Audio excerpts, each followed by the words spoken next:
Okay, now for this next section, I've made out a document here to get us through it as quickly as possible.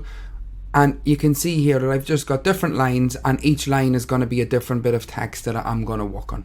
So the first one here you can see is change the font type. Now a font is a particular style of characters, so a number of characters, and it makes the type of text what it looks like. So you can see some of them have small legs on them, whereas other ones don't, and we can change the font type. So the font type option is here, and you can see if I hover across it, it comes up with font. At the minute it's set to Times New Roman, and I'm going to click into here. And what I'm going to do is I'm going to go down and I'm going to change the font type. There's a load of different font types. One of the ones is maybe Tahoma. So if I go through the T's, you can see there's T's. You can see all the font types. You can see as I'm hovering across it, it's changing the style of the letters. So that's the font type, and that's Tahoma that I'm after changing it to. The next one is the size of the font. So I'm just selecting the whole line. I'll give you this document in the resource section. You'll be able to do it. So I'm going to change it. At the minute it's 12. I'm going to change it up to size 18. So you can see that, and if you wanted to change it down, you could change it down. Another option we can do here is these two buttons, the A and the A. You can see it A with an arrow up and A with an arrow down.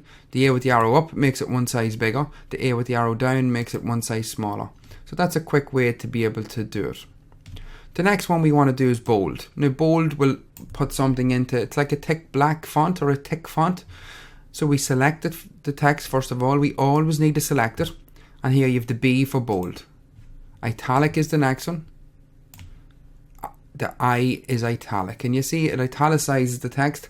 It kind of puts a slant on it. You'll see it looks like a slanty type text. We've underlined then. We select the text.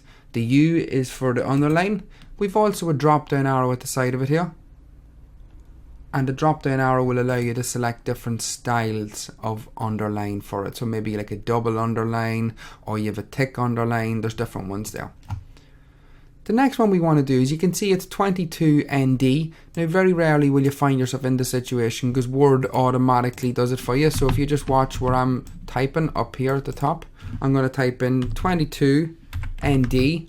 When I hit the space bar, it automatically puts it up for you. But from time to time you may find that you need to do it.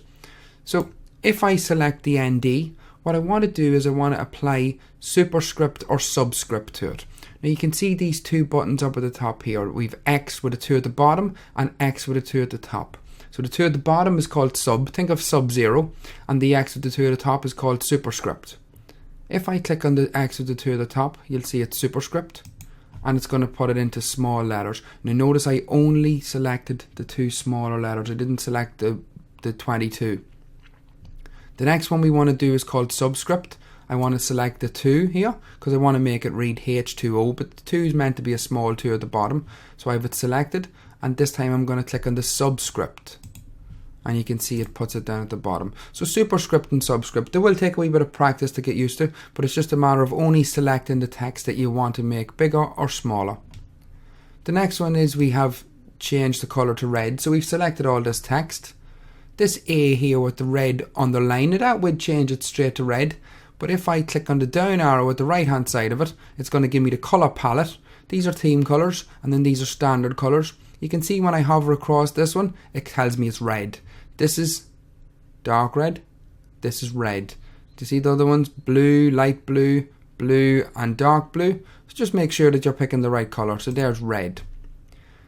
The next options we have, so the next three, these three here, is what's called change case. So have you ever found yourself that when you're typing out, you might realize that you're after typing everything with the caps lock on, and you want to be able to change uppercase or lowercase letters? We can do that. So if I select these letters, I want to change them to uppercase. So I go into the option that's down here at the left hand side. You can see we have the AA and it says change case. If we click on it, we'll change it to uppercase, and it puts them into all uppercase letters. The next one is all uppercase letters, and it wants us to change it to lowercase. So we select the change case button, and I'm going to pick lowercase. And you can see it's putting it for us.